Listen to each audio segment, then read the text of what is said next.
Hello, my name is Paul Gilbert, and I'm delighted to welcome you to another interview in a Creating Compassionate World series of interviews. And today it's a delight and an honor to welcome Professor Robin Dunbar. Now, Robin has been instrumental over many years in helping us understand the evolution of the social brain, which has huge implications for our understanding of compassion.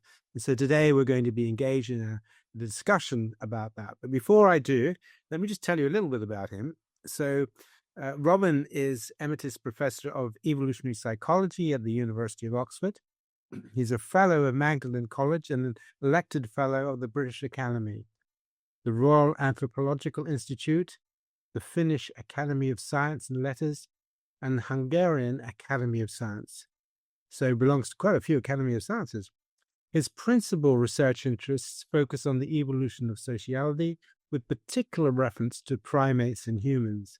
He is best known for the social brain hypothesis, the gossip theory of language, evolution, and also Dunbar's number, which is around 150, they say, the limit on the number of manageable relationships we can have.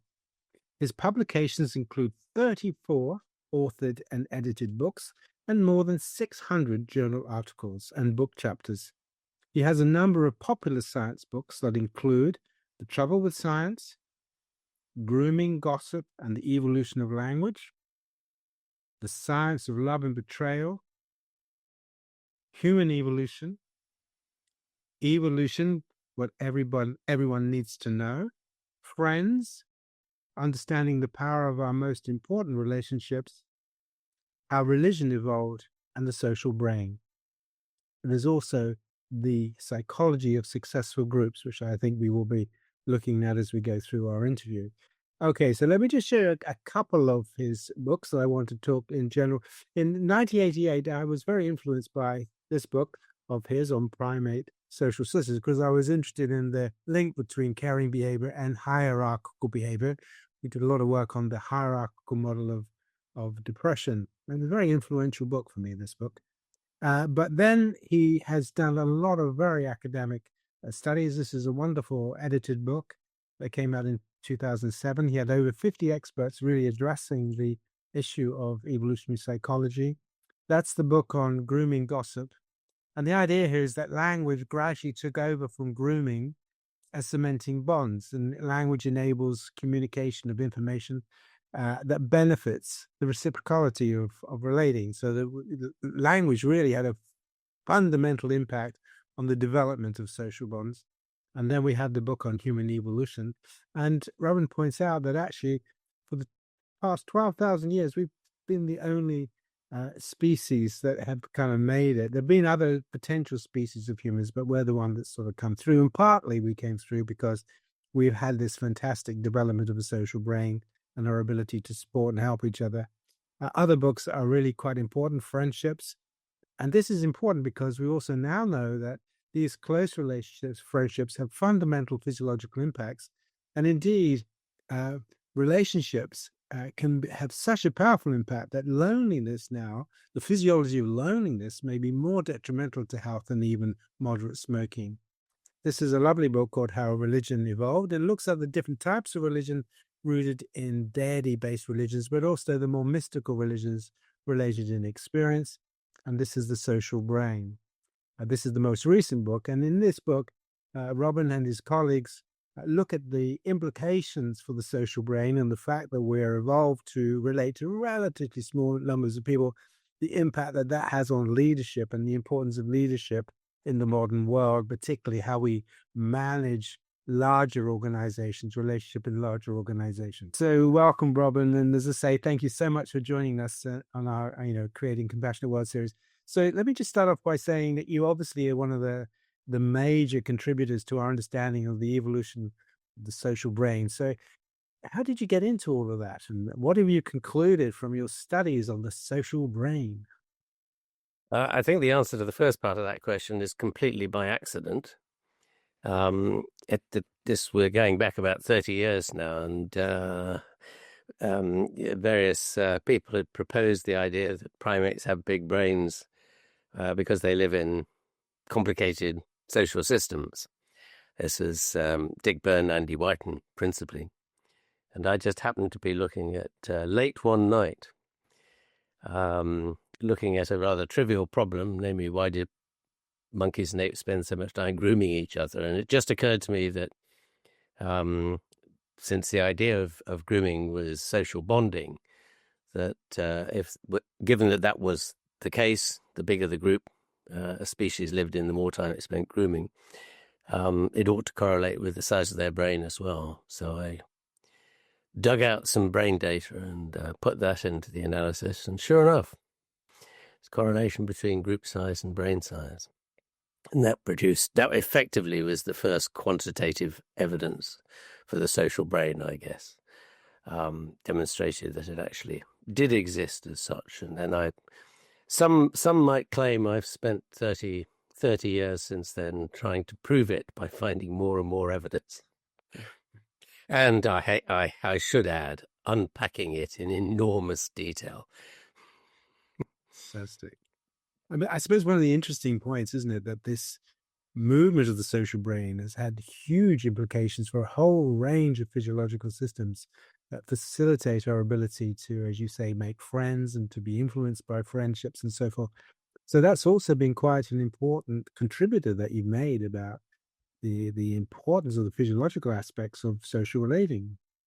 Yes, I mean, it turns out to be an enormously complex story in the end, because not only did it take me off into the world of the internet, looking at the structure of social networks and online social environments, if you like, social media, but downwards into the physiology of behavior, how exactly it is that we make friends and how we engineer friends in terms of the pharmacology of it all, actually. And this is sort of what's going on inside the brain, and recognition eventually that the social brain is actually operating in two parallel systems, one being the thinking that the brain does subconsciously or consciously occasionally about the nature of friendships and relationships, but also deep beneath even that form of cognition, the sort of raw feels component of it, which is all tied up with the endorphin system. The endorphin system being, or the endorphins being the kind of neurochemicals and neurotransmitters in the brain that are deeply involved in the pain management system. So they're kind of part and parcel of the way the brain dampens down both our physical pain and our psychological pain. It's a sort of giant aspirin, if you like. In fact, it's an extremely good one, because apparently the endorphins are 30 times more effective as painkillers than morphine is. Wow. And not only is it free, because you don't have to buy pills over the counter, but we don't get addicted to endorphins like we do to other narcotics and opiates, which is, of course, the great benefit. And all you have to do is do something with friends, and the stresses and pains of life drop away from your shoulders, and all is rosy and wonderful. That's amazing. And I think what's interesting from our point of view is that within that concept of friendship is also the concept of mutual caring, reciprocality of caring, that feeling that people care about you and they're there to support you. So that seems to be quite important for that endorphin system. Yeah, so what the whole business, if you like, at least from the psychological point of view, from the biological point of view that I'm coming at it, is the reciprocity of it. So, friendships are two-way processes. Famously, you need two to tango, as it were. So you can't be a friend in a vacuum. Well, you can pretend, and it does work in a certain sort of way. People do kind of feel they have friends with, I don't know, TV soap opera characters that they, because you get to know them so well. Or if you're an avid fan of the Archers, I guess you become, you know these characters, these personalities so intimately from listening to their doings every week that you do it is, in a sense, a genuine form of friendship. What, of course, it lacks really is the endorphin kick that gives it its real substance and persistence, because the endorphins provide this kind of pharmacological basis for friendship, which becomes very strong. Of course, you trigger the endorphin system constantly with the things that you do with friends, and they're doing the same thing at the same time. And so it forms this very strong reciprocal bond.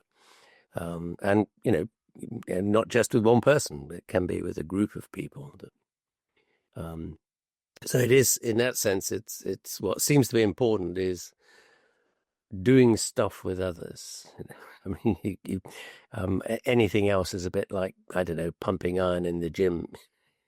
It's good for you, but it doesn't have quite the same feel and quite the same kind of benefit that real in the flesh friendships actually do have for us. I mean, how much do you think that the endorphins depend on the reciprocality? I mean, what I'm thinking about is when you have people who are maybe in the caring professions or medics or whatever, and they are trying to help people and, release them of their illnesses, suffering, and so forth. That also gives them an endorphin kick. Do you think reciprocality is important for the endorphins? Yes, I mean, it very much in the sense that, I mean, at several levels, because at the psychological level, you have to feel that the other person feels the same about you. Yeah. Otherwise, it's a case of unrequited love, I think. It's I'm sure, as the poets and novelists will tell us endlessly, unrequited love is a great state to be in, but somehow, if it's never requited, never made actual, that it never comes to. There's a certain artificiality about it. So the fact that you know that somebody else feels the same way towards you as you feel towards them seems to be very important to it. But underpinning that still is this pharmacological effect from the endorphins, in that you, if you like, you do to each other activities as part of the process of the things we do with friends that trigger the endorphin system in each other. And these, we go back to monkeys and apes. This is done through social grooming, through leafing through the fur, ostensibly to clean it, which of course it does. But in reality, it turns out that we all have a very, very distinct neural system, which is in the hairy skin, which is absolutely unique because it's very slow. It has no return motor loop, unlike all the rest of the peripheral nerve systems. And it responds to one stimulus and one stimulus only, and that is light, slow stroking at exactly 3 centimeters a second. Wow. Just over an inch a second, which is actually the speed of hand movements when your monkeys are leafing through the fur, to part the fur, to sort of see the skin underneath and remove any bits of vegetation or scabs or whatever it may be that provide the hygienic benefit. But that hygienic benefit is, if you like, for these social species, is the minor component. The real benefit for them is in terms of this bonding that it creates, this sense of belonging between two individuals engaged in grooming.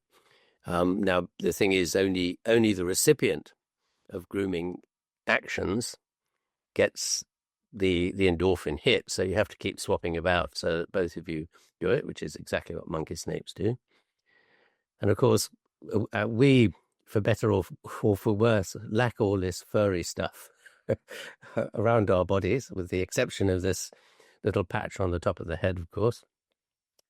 And so we don't do grooming in the way monkeys and apes do, but what we've done is adapt that to so as to manipulate and push and pull the skin. And we usually call it cuddling, patting, petting, stroking, hugging. All these kind of things trigger the endorphin system through these receptors, these highly specialized receptors in the skin surface. And they're sitting there still at the base of the hair follicles, because although we don't have the fur, we still have the hair follicles and the skin, the roots, as it were. And attached to the roots are these specialized receptors. So they respond to essentially to deformation in the skin, trigger, even in you, Gilbert, even in you, trigger the endorphin system when somebody gives you a hug. And of course, we've kind of been quite effective at doing it reciprocally, because the problem with grooming is it's very difficult for two animals to groom each other at the same time. And not only that, because grooming, if you watch monkeys and apes, is very often sends them to sleep. The recipient of grooming is endorphin. This is why we rock babies. It actually turns out that rocking the head triggers the endorphin system, calms babies down, sends them to sleep. And we get the same experience from rocking our head to music. It's exactly the same thing. But basically with social grooming, monkeys and apes, it's a one-way process. So I groom you, and then later you have to groom me back. But we've discovered how to sort of engineer that so both of us can do it together, and we do it by stroking or petting or cuddling or whatever it is. But it's still a one-on-one activity, even with us. So as I sometimes say, if you don't believe me, go and try sitting in the back row of the cinema with two other people, and try cuddling both of them together, and I'll bet you any number of cases of champagne that one of them will walk out after 10 minutes and be quite cross, right? Because you've been paying far too much attention to the other person. So this kind of physical, well, sometimes called soft touch process that creates this sense of bonding and belonging, and this kind of immersion. The endorphin system seems to create this sense of immersion into the other person in a very, very strong sense. It makes you feel as though two of you are one. What we've done is discovered all sorts of other ways where we can effectively groom virtually with many people at the same time. And that's very efficient. And among these are laughter, singing, dancing, eating together, feasting, telling stories, and especially emotional stories, like the tragedies of Shakespeare or what have you, and also the rituals of religion. All of these turn out to trigger the endorphin system. We've shown that with experiments. And they all, when you do it with a group of people, increase this sense of bonding to the whole group, to everybody in the group. So it's kind of virtual grooming with a group without having to touch anybody.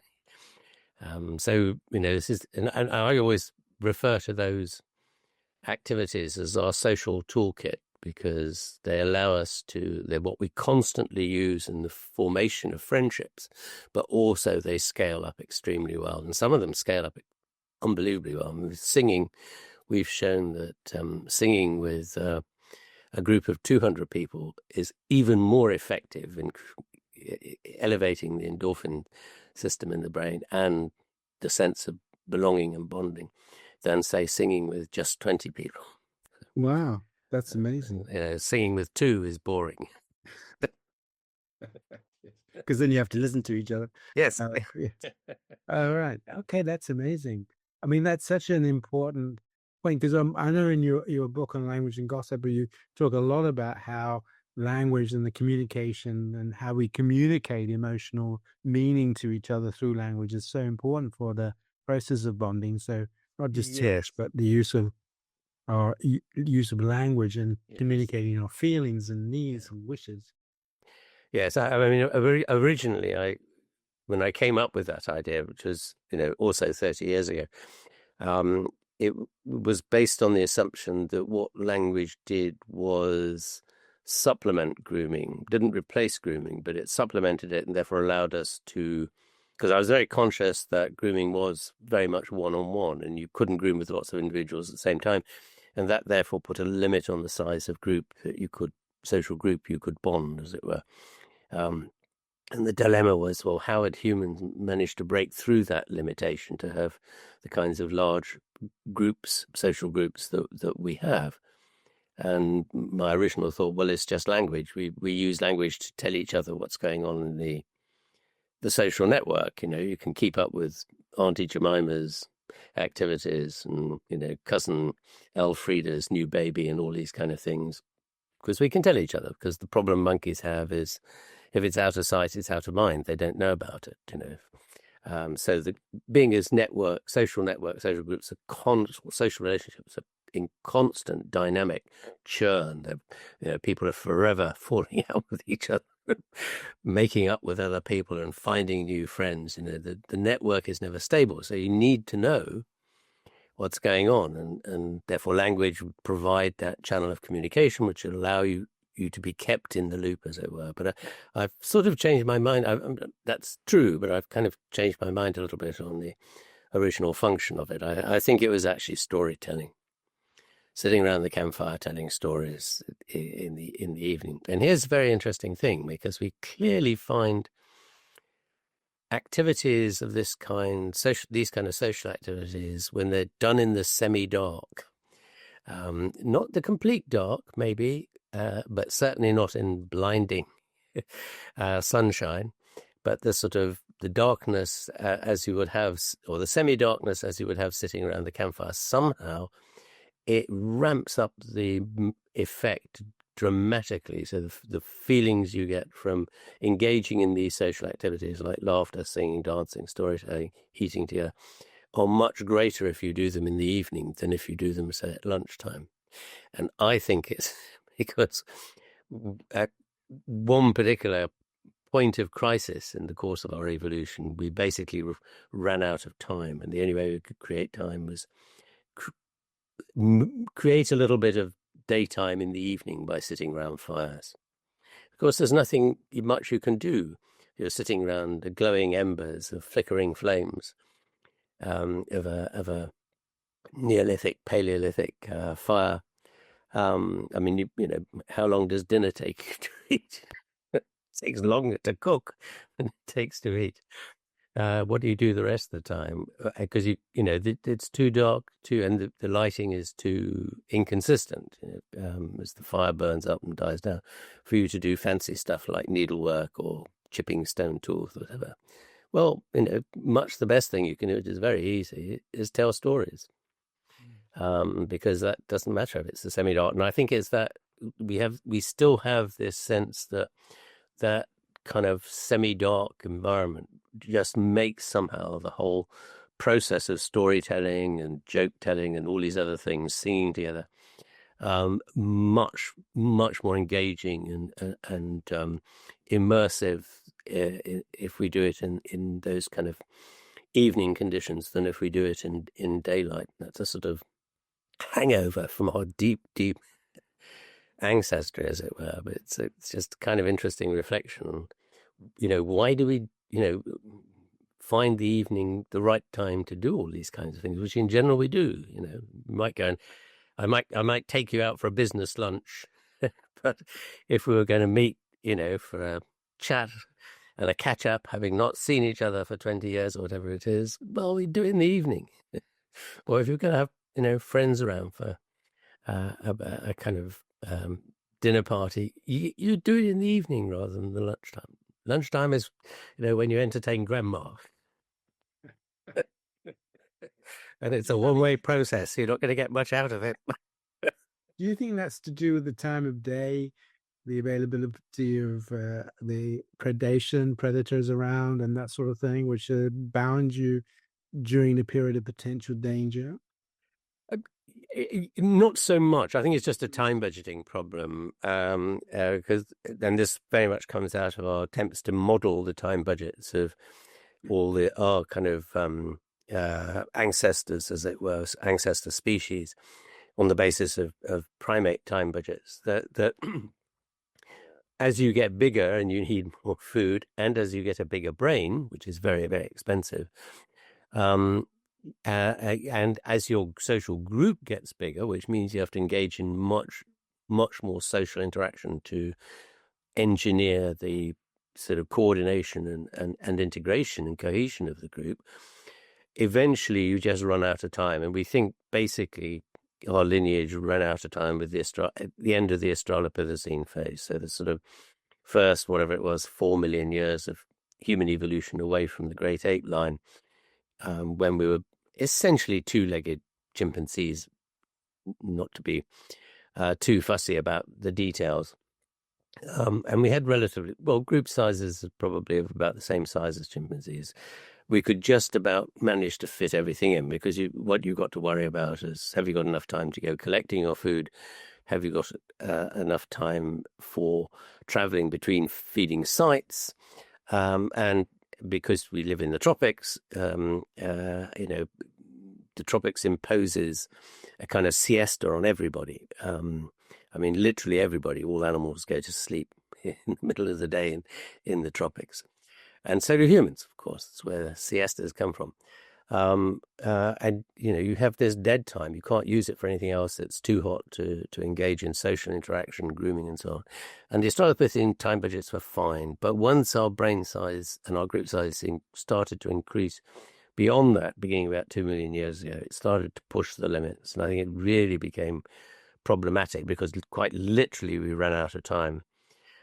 Especially at high latitudes where you've got these seasonal changes in day length. There just wasn't enough time to meet all our requirements in a 12-hour day, the standard 12-hour day that all primates have. And I think at that point we seem to have discovered how to control fire. Like, we're going back to about 400,000 years ago now, kind of round about the time of the early early Neanderthals, and their immediate predecessors, our common ancestor, the Heidelberg folk, as I always refer to them. They mastered control over fire, and what that did is give you an extra 4 or 5 hours in the evening, which you could use. Now, you couldn't use it for going out hunting, gathering, or what have you, because you couldn't carry it with you. It's not like having a torch. It's not very effective. Trying to go out all night with a burning brand of a bush, as it were, in your hand. So I think what it did was allow them to spend all the day in feeding themselves, traveling between feeding sites and actually finding and consuming food, and then left them with the evenings free for social interaction. And I suppose probably from about 6 o'clock till 9 o'clock, 10 o'clock maybe would be the kind of normal, even for us, the sort of normal evening event before you go to bed, evening period. And that turns out to be almost exactly the time we need for social interaction to keep our big groups bonded. So, I think it all makes kind of sense when you see it in these terms. So the reason we have big groups, of course, is the fact that we were operating in much more predator risky habitats than on the open plains than any of the other monkeys and apes were doing. They all tend to be forest based, and that means they've got big trees to climb up into if predators appear. But hominins, not being terribly good tree climbers at the best of times, and occupying much more open habitats generally, are much more exposed to the risk of predators. It's scary stuff out there. I mean, I can tell you, it's very scary. You've got to, as I did once, 3 o'clock in the morning, 4 o'clock in the morning, a bunch of hyena trotting along a few yards either side of you, howling. And you know what that howl means. It means, we found dinner, guys. Come here. Because they won't, on the whole, they won't attack on their own. They want, they kind of, they're a group hunting predator. I mean, by group, there's probably only about 3 or 4 of them, 5 of them that will engage a prey to bring it down. But it means they can bring down much bigger bodied prey than they are, and they're ferocious. Yeah, very frightening. Well, I can tell you, it is very scary when you've only got a torch to keep them at bay. So you have to tell the tale. That's the most important thing. Yeah, I grew up in the outback of Nigeria, actually, and used to hear them howls. I don't know what they were in the night and things like that. Yeah. So Oh, it'd we be weren't anywhere near the hyenas. compounds. That's interesting because I grew up in East Africa, the Ah, other side of the continent. Um, and I was 3. We'd been in the outback in Australia up till then. So when I was 3, we went to East Africa, and the rest of my till I was in my final year at university. That was home. That's where I grew up, wandering around the bush. wow, wonderful. Yeah, wonderful, wonderful. So it's extraordinary, isn't it, that actually this invention of fire is then what allowed us to then have this extra time, and that in turn has had an impact on our social Yes, behavior and reciprocality. I mean, that's a fascinating way of thinking. The concept of warmth and being warm, all that stuff, yes, very, very, yeah. very important. And of course, and I mean, well, you chaps from West Africa wouldn't know this because it's all very flat and low lying there, and you're never out of the tropical heat of at nighttime or daytime.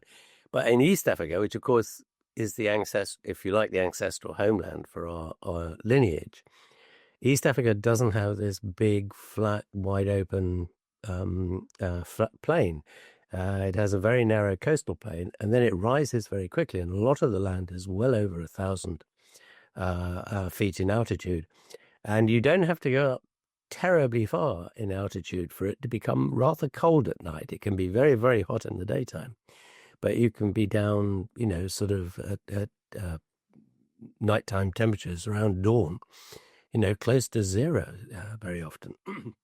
And so, being able to have fire to both to give you this extra time, but also to provide warmth, and especially, sort of in the cooler climates of the Europe and Asia in the north.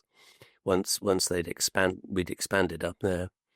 These are all beneficial, and of course, at the end of the day, a fire does keep unwelcome guests away, shall we say, in the form of lions and leopards and all these other dangerous predators and hyena. But, interestingly, I mean, it is hyena the biggest problem.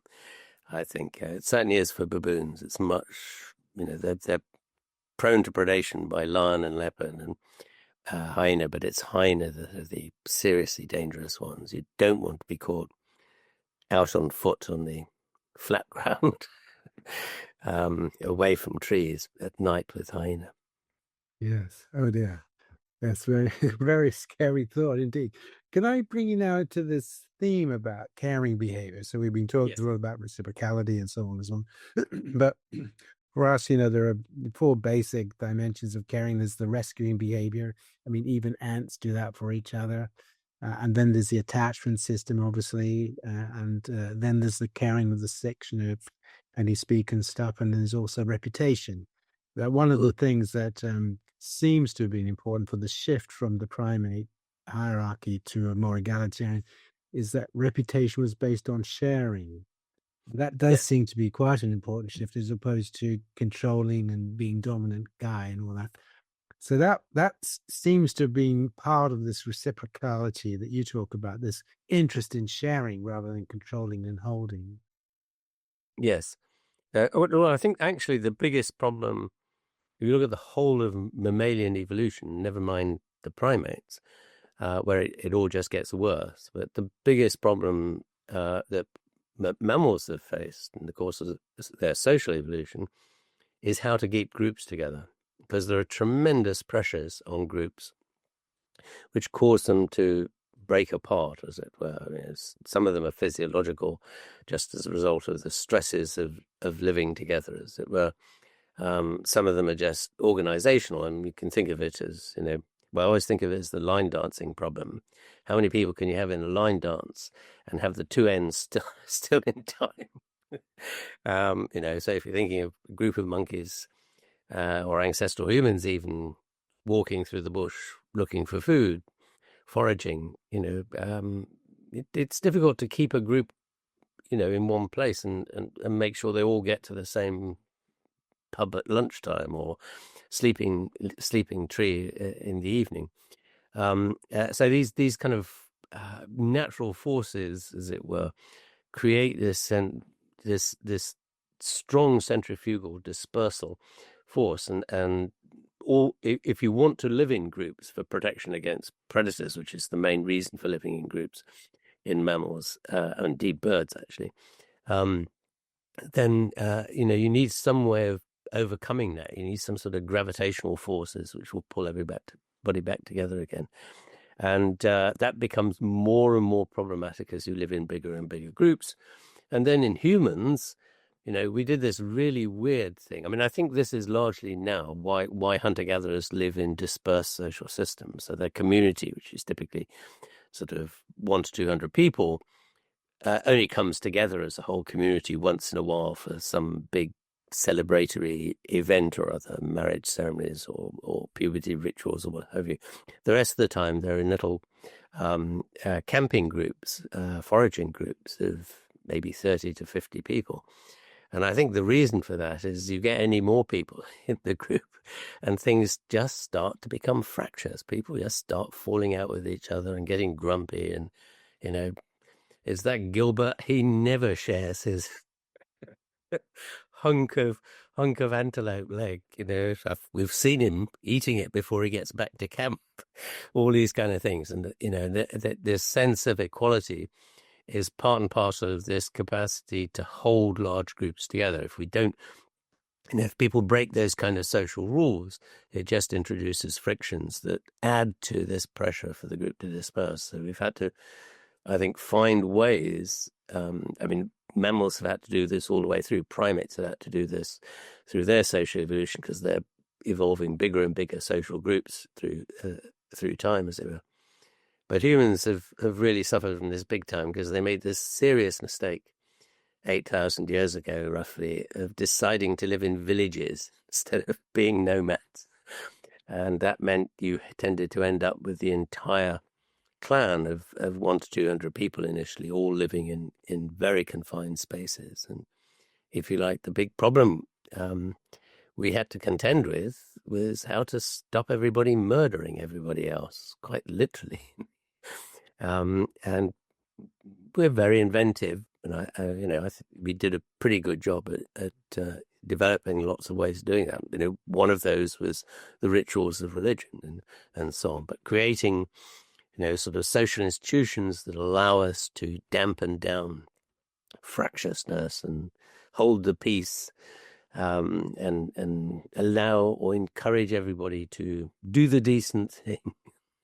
All these kind of things became very, very important. But those solutions, allowed us to live in ever bigger groups. Of course, the problem is, we never entirely escape this dilemma because, your solutions allow you to, increase the size of your settlement from, let's say, village size to town size or town size to city size. But as soon as you get to the upper limit, you've got the same problem to deal with. So we're forever chasing the Red Queen and Alice in Wonderland, trying to solve the problem of how to live in ever bigger groups. And, we kind of do it, don't we, reasonably successfully, but, it's not 100% successful. People still behave badly, especially if, the world is semi-anonymous as it is in a big city. There's kind of less social control. People feel they can do what they want to do rather than what is the right thing to do. And we, spend our collective lives struggling to find new ways to make everybody else toe the line. Well, I think what you're saying is so important because, some in the compassion world think that, we're basically all good, and it's sort of, the Rousseauian view versus the Hobbesian view.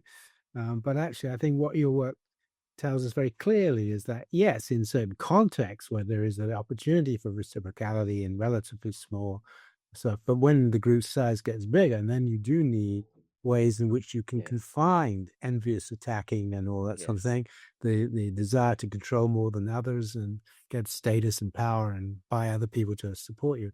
So the point that you're making is a very, very important one, is that, because of the way that this social brain is evolved, Now it's been successful in creating all these groups, but that's created a totally new set of problems. But how do you confine the darker Yeah. sides of humanity? And unfortunately, as we both know, the darker sides of humanity have been pretty terrible in the last 10,000 years. We're a pretty nasty species. So, what are your reflections on that? I mean, when you reflect on, well, here we are in a mega world now where humans are doing terrible things to other humans. Is there any way in which we could think about the social brain that would? I know you talk a little bit about this in the Social Brain, your book, um, about how we can actually bring some of these insights into politics, into leadership, which is what your Social Brain book is about. Yeah, I mean, this really does become important at, I suppose, various scales. I mean, one is as you mentioned, in the terms of organizational structures, as you would have in businesses or government department, or dare I say it, a university, or any of these kind of things. How do you manage a quite large, let's say, an organization of several tens of thousands of people? How do you keep the thing working in an effective way? And the Social Brain book is an attempt to talk business leaders through that process and give them some insights into doing that. And but equally, there's the sort of massive scale that we can now, for better or for worse, have to cope with, and that is living in nation states, or maybe collectives of nation states. How do you keep something the size of the EU, or indeed the United States of America? The emphasis on the word united. Is there going to be a point at which various states will start falling out with each other and leave the Union? Which, of course, is the history of all empires through time. That eventually they implode from the Roman Empire onwards. And break up into their constituent units. How do you keep the United Kingdom united? How do you keep something as small as, let's say, Wales united as a community, as it were? And that, of course, is, you're talking about dozens of tens of millions of people here. But a lot of this seems to, in both cases, seems to come down to cultural mechanisms. It's having a sense of who you are, how you came to be here, or your history, if you like, the struggles that your ancestors, whether that be the person who invented the product on which your business now revolves and earns its money, or whether it's the country, the struggles they had in getting this up and running and an efficient organization, and the kind of it's that sense of having a kind of sense of village, of community, that's created out of that. We all have the same interests. That means we have to really cooperate with each other, and otherwise the whole thing is just going to fragment.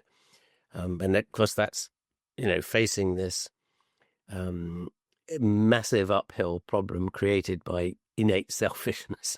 Humans, that if it pays you to grab an extra bun off the table, even at the expense of somebody going without, at least some of us have attempted to do that, and it doesn't take many times for people to kind of break the law, as it were, to cause frictions, to cause the whole thing to collapse.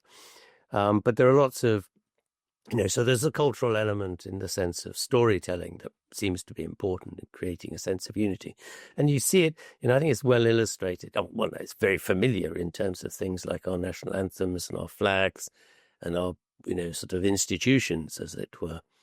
But it's also kind of interesting to observe how the Americans have retained this process in school every morning of, what do they call it? It's not dedicating the flag, or there's a term they use for it, and I can't think what it is. where the whole school basically was this done on loudspeakers, probably in their giant schools, but there is a little ceremony and a sort of the flag is waved and the national anthem sung. And once upon a time, I think schools did that here, namely in the requirement that they have a religious service every morning. The old hymn of a reading and a prayer took about 10 minutes, but it provided that sense of ritual and belonging, which created a sense of unity, and we're part of the same village.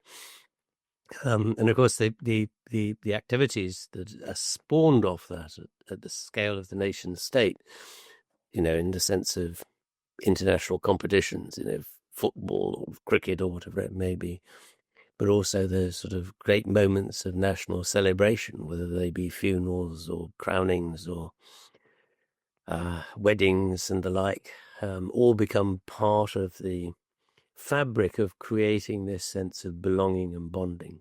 Of course, the problem is it's kind of weak and it's easily fragmented at that scale. So this is one reason why large empires eventually collapse and some people leave the European Union without mentioning any names. I mean, the interesting point, isn't it? I mean, as you know, after the war, there was a real movement towards nest building, recreating a more compassionate society. United Nations 1948 was fantastic, childhood rights and all the rest of it. But gradually that got evaporated because I wonder if you think partly because of the process that you're talking about, people wanted to get back into smaller and smaller groups, the me group. Let's make America great again. Let's make this. All of this stuff is actually, we don't want to have to deal with all these other people. Let's just try and confine our focus on us, whoever us is. And that shedding of responsibility for others who are not like us is really quite a problem. And how we address that, given the fact that we have a brain that's always wanting to come back to small group relating, yes, I think is quite a problem, really. I think you're absolutely right. Herein, if you like, lies exactly the dilemma, because our social brain was designed to handle very small groups, really. Groups of somewhere between 100 and 200 people. And that is the size, not only is that the sort of classic size of villages all over the world before they, the modern world, turned them into ginormous cities and the like. But it's also the size of your personal social network. So if you tot up the number of extended family members and friends that you have, so sometimes is it the people who, we used to send Christmas cards in the days when you could afford to do so because the post was cheap. But also, it was a sort of institution. The number of people at the receiving end of Christmas cards, when we actually measured it, was about 150. And that turns out to be the natural size of human social groups and your personal social network.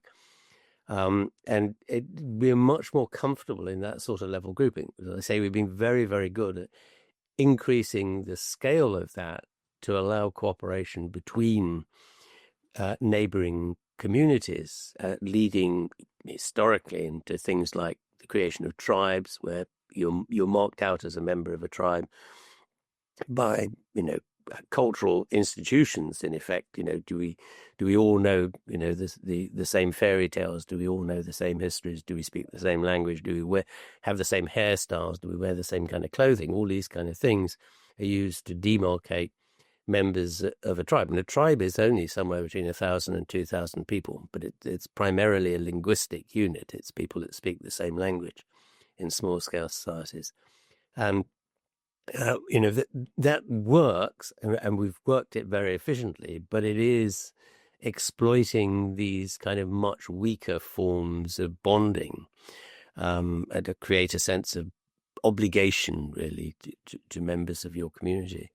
But all these kind of processes that we've used and that we've used to scale up beyond these kind of ancestral tribal level things to, big cities and city-states and nation-states and so on, are all based on the same mechanism that we use for differentiating our little community, your village, from the next door people, and that's this us versus them dichotomy. We belong together. They're funny people. They do weird stuff. They put their cream under the jam on their cream teas, instead of the other way around, which is the way proper people like us do it. So you see, these constant us versus them divisions all the way up through the scale. It's at the level of the village. Our greatest rivals are the next door village. You see it in the military. It's not the regiments that have rivalries with each other. It's the companies within the same regiment that have the big rivalries. Again, because a company is about 150 people. So you have this sense of very close, intimate family grouping, as it were. And you see it reflected higher up. It's our tribe against these other folk. They speak weird languages. They don't know the kind of stories, folk tales that we all know. They don't even laugh at the same jokes as we laugh at. And then, on a grander scale, you get it in religions, of course. We have the right religion. Those people on the other side of the world have these very strange religions, and we should convert them. That sense of conflict is almost built into the system from the scratch. It's very difficult to overcome. So I think that we have this terrible tendency always to fragment down to our local levels of community. And you see this well illustrated, I think, in two specific contexts with us. One is languages. So, why, you might ask, did language evolve? And the answer, of course, everybody who works on language will tell you it's to allow us to communicate with each other. And, for me to say, Gilbert, there's, it's a huge herd of deer down by the lake. Let's go and get some dinner. And you come along and we cooperate in getting dinner for the folks back home, as it were. And the answer is actually no, it probably didn't. That was a useful derivative secondary benefit that came later. The reason language evolved, and this goes back to one key characteristic of languages fragment constantly, right? They produce dialects and they produce eventually new languages. And dialects are still with us. I mean, you can, until at least very recently, if you knew the dialects of England, you could place a native-born English speaker to within 20 miles of where they were born. Now what that's reflecting is essentially the same kind of area as a tribe would occupy in small-scale societies. So you're really identical with many more people now because we're living at higher densities, but you're essentially identifying the same groupings. The question is, why, if language was supposed to have evolved to allow us to cooperate with each other and communicate, is it so badly designed as not to allow us to do that? Because it doesn't take very long for a few hundred, maximum 1,000 years, for languages to or dialects to become unintelligible, mutually unintelligible with each other. And the answer is, the whole point of it was precisely for languages to diversify like that, produce dialects which identified who you were on a very, very small scale. And the other one of similar note is religions, because the thing that all big religions have to cope with is this constant bubbling up from underneath of cults and sects, all built around a charismatic leader who claims to have some special knowledge or first-hand information handed on by God to them of the right way to do things. And all the big religions have struggled with trying to maintain theological discipline at the bottom. sometimes successfully or not. And, many of the Protestant, very worthy Protestant denominations of the day began their lives in the post-Reformation period in this way. It was very, very weird sects, and I'll mention no names because most of these are very honorable denominations now. But they often had extremely strange practices and extremely strange theologies, but which gradually got sort of sorted out and so on. But you see this constantly, this bubbling up from the base of these big multinational institutions. You might think of the modern religions. These what are essentially dialects, and sometimes they succeed, sometimes they don't. So most of the, as I'm sure everybody's well aware, most of the major religions of the day, all had their origins in the same ancestral religions. Judaism gave rise, or Zoroastrianism, which heavily influenced Judaism very early on. Then produced Christianity, and out of the mix of both Judaism and Christianity, you've got Islam, and you've got the sort of split between the Eastern Orthodox and the Western Catholics, and then you've got the breakup of the Catholic tradition in Western Europe into the Protestants versus the Catholics, and so it goes on, and they're all built on deep animosity with the other branch, because this kind of sense of we're under attack from those folk in the next door valley is a great unifying thing. Without mentioning any names, you can see this being exploited, today. In Europe, where But I think one of the things that you have articulated so clearly is that, compassion has a lot of challenges that are partly to do with the way the social brain is evolved. And although the social brain say, oh, people are social then, but only in certain contexts. Yes, yeah. I think it's just a reminder in a way that evolution is not purposeful. What it produces is something that works. Yeah. It's a kind of sticking plaster that solves a problem. And often that sticking plaster then kind of gets ingrained into the system, and it's difficult to get rid of it, if you like, or avoid its consequences. But that evolution is not prescient about the future. It doesn't design in the organism anticipation of what might be needed in the future. So you end up facing, every species from humans upwards and downwards ends up facing the future with baggage from its past. And although our baggage has been extraordinarily successful in the form of the social brain and our ability to cope with the stresses and so on of social life, and to be very creative and inventive, quite remarkably so, really. Nonetheless, we're tackling new environments we created ourselves, whether it's very large numbers of people living in cramped conditions or the internet. We were responsible for creating these, but the conditions that those new environments produce are out with the anticipations of the original design of the social brain. The social brain has no inbuilt solutions to those. We've got to invent those at a cultural level in some way. Yes, I think that's a really one last question to ask you, but I think that's such an important point you're making, because as I say, there's a lot of people in the compassion field that just thinks, oh, humans are basically nice, this Syrian view, blah, blah, blah. But I think you've articulated the reasons why we struggle with our social brain. How do you see the rule of law? I mean, one of the big issues, I think, is the importance of the rule of law.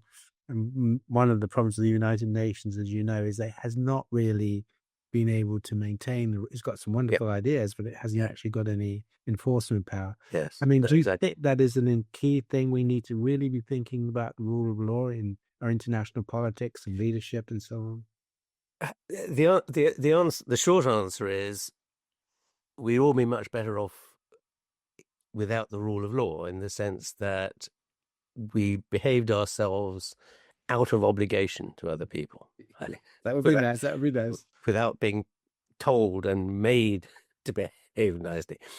But the practicalities of it is simply that, if you've got 20 people in a room, eventually they will all end up having different opinions and different wants and needs and preferences.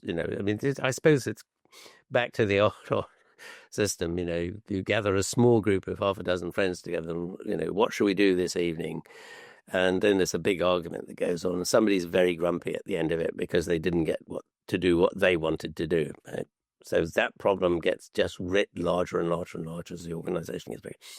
Now, the way we actually solve this problem, primarily in the course of human evolution, is firstly creating this sense of obligation to this very small group of a couple of hundred people, the village, as it were, and people being willing to sort of say, well, okay, I'll do whatever you want to do. Usually with a reminder, perhaps implicitly in there, that yes, but next time we'll do what I want to do. And you can see this in the way we behave pro-socially towards each other. So if you look at our patterns of generosity and altruism and so on, it's basically unstinting to members of our extended social network. This is the 100 to 200 people that are our social world, who would in the old days would be your village, basically, because you all be interrelated by and large, either as in-laws or real genetic relatives. Once you get beyond that 200, suddenly everything switches and becomes very transactional. So we're in the same village. You ask me to come and help you with your harvesting your field, and I, of course, come and help you. There's an implicit, you'll pay me back one day, but I don't mind too much. I do it out of friendship and obligation. But if you're from the next door village, either you're going to have to pay me, or you're going to have to provide a very decent lunch afterwards. Yeah. Or you're going to have to promise, literally. And you can see this. We did a lot of work on the Icelandic Vikings based on analyzing their family sagas, which are family histories, not fictional, they're fact. Looking at people's willingness to loan boats and come to the aid of and support people in disputes and so on. And it was just like this, within the family grouping, the extended kinship grouping, they would do it without a second bat of an eyelid. But if it was with somebody who was distantly related to them, or effectively unrelated to them, then it was strictly reciprocal. Yes, I'll lend you my boat, but you've got to pay me for it, or you've got to give me a cut of the, the stuff you stole in England, which is what they were usually doing pillaged, doing with their boats, or some sort of transactional relationships of that kind. And once people then started to live in villages, then you had to start having this sense of pure obligation simply wasn't strong enough to allow things to work smoothly. So what you had to have is a top-down, discipline-based thing. So you see these kicking in at very specific things. So around about settlement size of about 400, in both the archaeological record and in the prehistoric record, you see doctrinal religions arising. So you shift from a hunter-gatherer type shamanic religion, where there are no gods and no moral codes formally, or no divine moral codes, to a system in which there's priests and temples and gods and rituals that have to be done and sacrifices that have to be made. And that happens at about 400. Somewhere around about 1,000 or so to 1,500, so the level of the tribe, essentially, you start to get judicial arrangements kicking in with judges and courts and police forces. because you need some downward pressure. But the problem with this external downward pressure from on high is we tend to, us workaday citizens tend to object to it. Why can't I go and rob Gilbert? It's the obvious thing to do.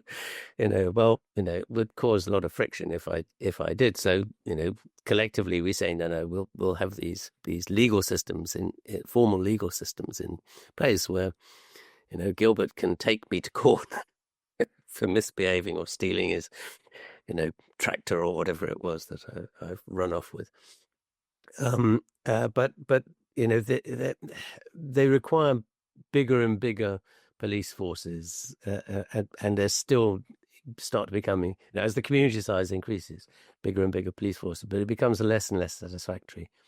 As a very nice demonstration of how important religions actually become in this context, whether you believe in them or not, is not the point. It is the fact that one of the things it does is create very effectively both a sense of obligation, and so you have the priest wagging his or her finger at you every Sunday or whatever day your particular services are, reminding you that you've got to behave well to other people. But you've also got what's known as the policeman in the sky effect, which is the fact that you may think you can get away with whatever it is you get away with behind the bicycle sheds on a Saturday night during the course of the communal barn dance, because we can't see you. But in fact, there is somebody, Gilbert, who can see you, and that person is omniscient, and that is God. So you have this very serious political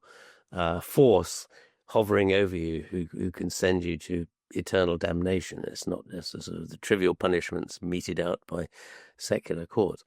Now, the strength of that is very nicely illustrated. We did an analysis of 19th century American utopian communes. This sort of 19th century in particular was sort of very many groups of people who went out into the Midwest mostly and set up communes on their own in isolation, where they could sort of live a peaceful life and sort of close to the earth and all this kind of stuff, to nature.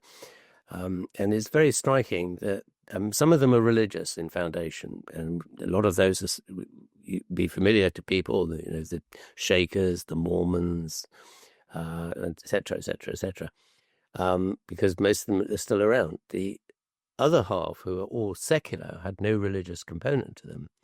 I doubt if any of you have heard of any of them. Have you heard of the New Harmony community? It only lasted 2 years. It was founded by the same person who founded New Lanark up in Scotland, which was much more successful.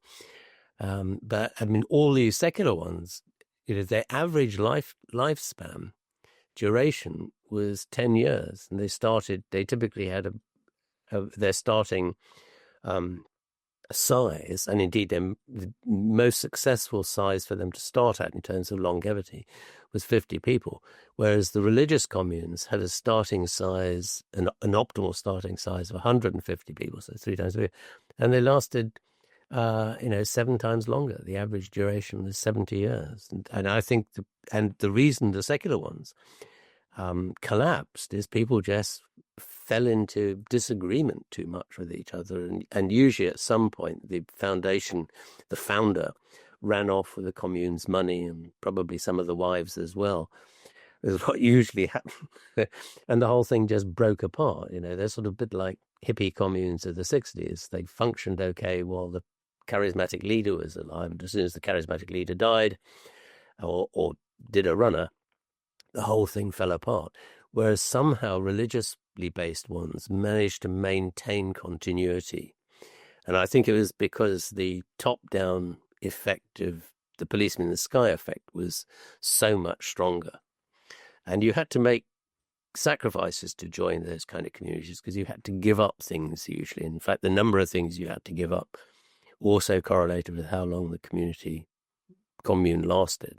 If you look at these, so if you just had to give up swearing, it lasted 5 years. You had to give up swearing and meat eating and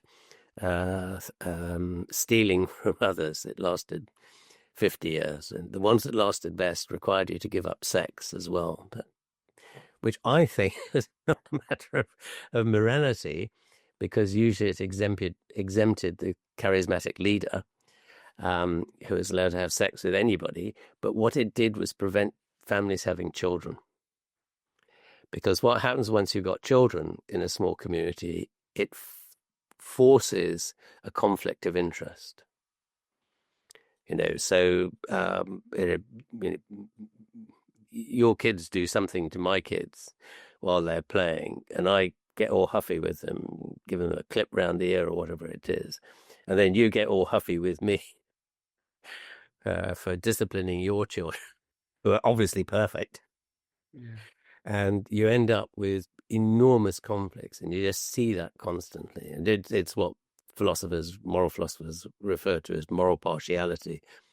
We tend to forgive those who are nearest and dearest to us for all kinds of misdemeanors that we would, demand the full force of the law on if in the case of a stranger behaving in the same way. And children, for obvious reasons, parents defend their children and their dogs. Dog owners never believe that their lovely dogs are vicious things that would attack anybody else. And those kind of very close emotional relationships that we have with our children, for the very necessary reasons that if we didn't have them, human children wouldn't survive to adulthood. They need so much investment from parents, and it just ends up creating frictions down at the bottom of these societies, which makes it difficult to hold them together. So, sort of banning reproduction, in effect, was one very effective way of extending the life of these religious communes. The only downside was, of course, you had no natural recruitment. So you're dependent on people coming in from outside all the time. So like everything, it's an imperfect arrangement. Kind of solves one problem but creates another.